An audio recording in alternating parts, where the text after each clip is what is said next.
News Break.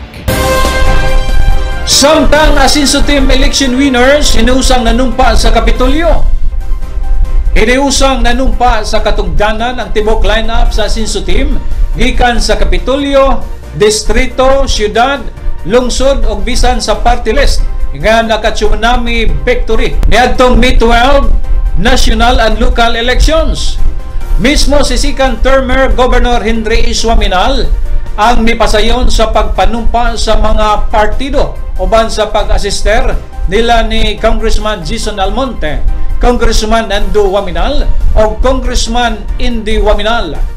Midumalaw sab sa pagpanumpa ang mga barangay kapitan gamit 0 vote sa mga kaatbang o hapit mi 100% sa voting population sa barangay nga mibutar sa mga kandidato o line-up sa Asinso Team. Sa ilang pakigpulong, unang gipasalamatan sa 3 pillars ang labaw nga makagagahom sa pagtugot sa panahon o maayong panglawas aron makapadayon sa pagpangalagad. Sunod nga gipasalamatan ang katawhang misamisnon sa padayong suporta o pagsalig. Hinungdan nga Team Asinso gihapon ang migulang mananaog sa milabayng eleksyon. Ang pagpabor sa mayurang misamisnon sa Team Asinso usa ka indikasyon nga kung wala pa matagbaw apan makaangay og nakadaig og sa mga nabuhat sa Asinso leadership sa milabayng 3 ka tuig o gusto pang ipadayon alang sa dugang pang kayuhan o kalambuan.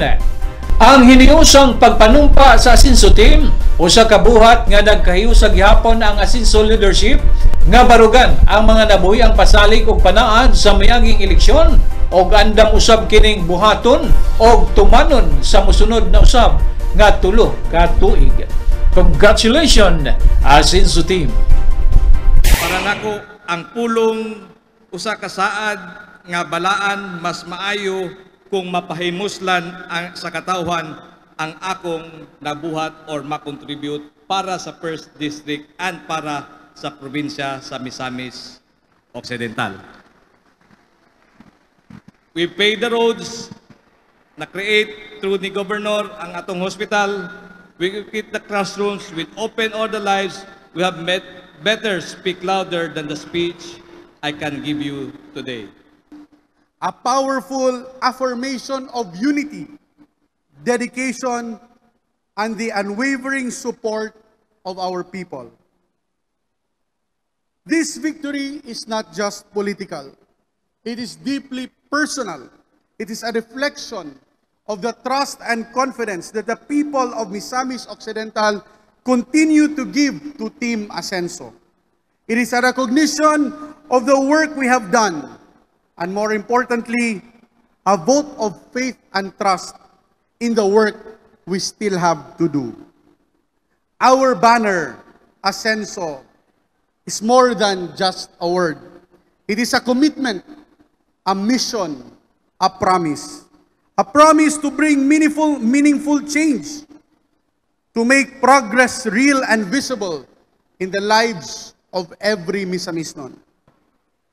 Pero kung kamo, majority of the members or all members of the party work hard, work sincerely, no, and really stay true to your obligations and the oaths that we all took today, no, then I will be obliged as well, no, to stay true, no, and to abide by those core values.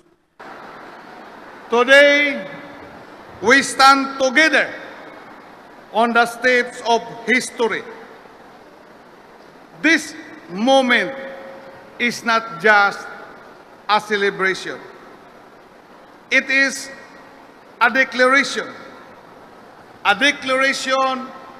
of unity, panaghiusa, a declaration of progress, Asinso, a declaration of people's trust in good governance. The results of the May 12, 2025 national and local elections have spoken clearly, powerfully, and without ambiguity. For the first time in the political history of Misamis Occidental, the entire slate from our Asinso senators, congressmen, governor, vice governor, provincial board members, mayors, vice mayors, down to the municipal and city councilors, have emerged victorious under one united banner, Team Asinso. One TV News Break.